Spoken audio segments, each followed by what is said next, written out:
रमेश का पिछले हफ्ते ही माला गांव में तबादला हुआ था। पूरे हफ्ते नया घर तलाशने के बाद एक ही घर उसे मिला था जो कि बिकाऊ था, तो उसने जल्द ही वह घर खरीद लिया। वह अपनी बीबी और 2 बच्चों के साथ उसी घर में शिफ्ट होने जा रहा था। रमेश का 9 साल का बेटा और 8 साल की बेटी पीछे की सीट पर बैठे ड्राइवर की बातों को ध्यान से सुन रहे थे। साहब, वो घर तो बहुत दिनों से खाली पड़ा है और उस घर में कोई भी रहना नहीं चाहता। सुना जाता है कि एक औरत ने उस घर में फांसी लगा ली थी और उस घर में उसी की आत्मा का वास है। राघव ने टैक्सी ड्राइवर को डांटते हुए कहा, तुम ये फिजूल की बातें करना बंद करो। आत्मा वात्मा कुछ नहीं होती है। थोड़ी देर बाद स्वीटी ने अन्नू से पूछा, मम्मी क्या सच में भूत होता है? रमेश की बीवी अन्नू अपने बच्चों के साथ पीछे की सीट पर बैठी थी।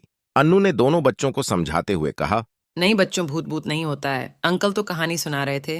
रमेश ने एक बार फिर ड्राइवर से कहा। ये सब कहानियां बनाना बंद करो, बच्चे डर जाते हैं। ड्राइवर ने रमेश से कहा, साहब, मैंने जो बातें सुनी थीं वह आपको बता दी। अब आगे आपकी मर्जी। शाम का समय हो गया था, सूरज ढलने को था, लेकिन अभी भी हल्की सी धूप खिली थी।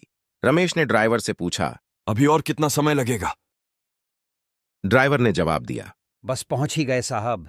थोड़ा और आगे जाने के बाद ड्राइवर ने टैक्सी रोक दी और कहा, लो साहब, आपकी मंजिल आ गई। रमेश ने टैक्सी से नीचे उतरकर देखा तो ड्राइवर ने टैक्सी लगभग 100 मीटर पहले ही रोक दी थी। रमेश ने ड्राइवर से पूछा, तुमने टैक्सी पहले क्यों रोक दी?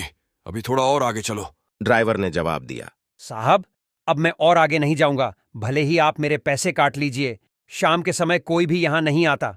रमेश ने उससे ज्यादा बहस नहीं की और उसका किराया दे दिया। ड्राइवर ने उनके दोनों बैग छत से उतार दिए और टैक्सी मोड़कर फिर से वापस चला गया। सड़क बिल्कुल सुनसान हो गई। दूर दूर तक कोई भी नजर नहीं आ रहा था। सूरज भी डूब चुका था। रमेश और अन्नू दोनों एक बैग उठा लिया, फिर दोनों अपने नए घर की ओर बढ़ने लगे। थोड़ी ही देर में वे मेन गेट पर पहुंच गए। गेट पर जंग खाया हुआ पुराना ताला लटक रहा था। तभी न जाने कहां से उनके पास एक बूढ़ी औरत आ, चेहरे पर काफी झुर्रियां पड़ी हुई थीं। लगभग 90 साल की तो होगी ही। उस बूढ़ी औरत ने उनसे पूछा, तुम लोग कहाँ जा रहे हो? रमेश ने उसे बताया। हम लोग तो इस घर में रहने के लिए आए हैं। उस बूढ़ी औरत ने जैसे ही यह बात सुनी, वह जोर जोर से कहने लगी, लौट जाओ यहाँ से, लौट जाओ। वह किसी को नहीं छोड़ेगी। यहाँ जो कोई भी आता है वह जिंदा वापस लौटकर नहीं जाता। तुम सब मरोगे। लौट जाओ यहाँ से, लौट जाओ। अभी भी समय है, वापस चले जाओ।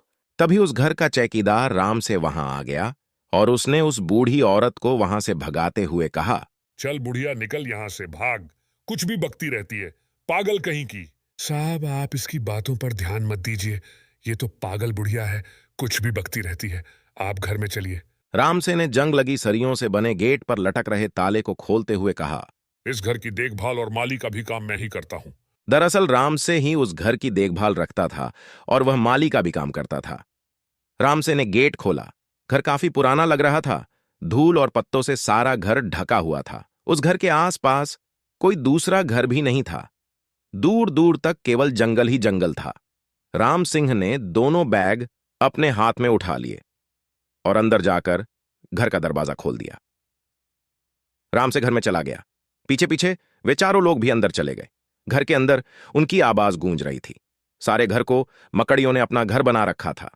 राम सिंह ने फिर उनको उनका कमरा दिखाया जो कि ऊपर वाले फ्लोर पर था। रुड़ गए। सारा सामान बिखरा पड़ा था। पूरे कमरे में धूल। साहब, आप लोग अपना सामान व्यवस्थित तरीके से रख लीजिए, तब तक मैं खाने का कुछ इंतजाम करता हूँ। राम सिंह चला गया। उन्हें पूरे घर को साफ करना था, इसलिए उन्होंने कमरे से शुरुआत की और वे लोग तुरंत ही काम पर लग गए। थोड़ी ही देर में उन्होंने अपने कमरे को साफ कर लिया और सारा सामान व्यवस्थित तरीके से रख लिया। रामसे ने खाना लगा दिया था, इसलिए उसने आवाज लगाई, मालिक नीचे आइए, खाना लगा दिया है। सभी लोग नीचे गए। रामसे ने सभी को खाना परोसा। खाना बहुत ही स्वादिष्ट भी बना था। सभी लोग खाना लगे। खाते खाते रमेश ने राम सिंह से उन अफवाहों के बारे में पूछा तो रामसे ने कहा, क्या साहब आप भी इन लोगों की बातों में आ गए? जब वे खाना खा चुके तो रामसे उन्हें कमरे तक छोड़ने गया।